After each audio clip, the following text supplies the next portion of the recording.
muy Muhammadu Rasulullah ki nga xam ni moo gàddaaye Makka dem Madina xarek ay noonam gañe leen indi fi lislaam ñu di ci jariñu ku ko sopp defal ni ñu màggal bàyyi Fatima. Sëñ Tuubaa nee na keroog ba mu feeñee moom yonent bi sallallahu alayhi wa sallam gën ñëpp man ñëpp dàq ñëpp sut ñëpp ëpp ñëpp keroog la suñu borom leeral adduna defar lépp ñu jariñu adduna ak àllaaxira.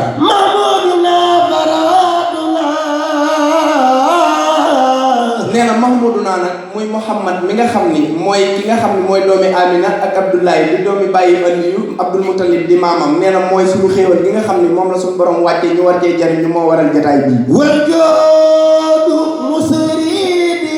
nee na nag ginnaaw ba nga xamee ni xéewal yi wàcc na ñu di ci jariñu di am ay teranga di sol ay mbasin di sant sëriñ bi di julli ci yonent bi di am diine lislaam di ci jariñu suñu borom nee na kii mooy Muhammadu Rasulullah ku ko topp dem aljana ku ko yaakaar dem aljana diine lislaam ngoo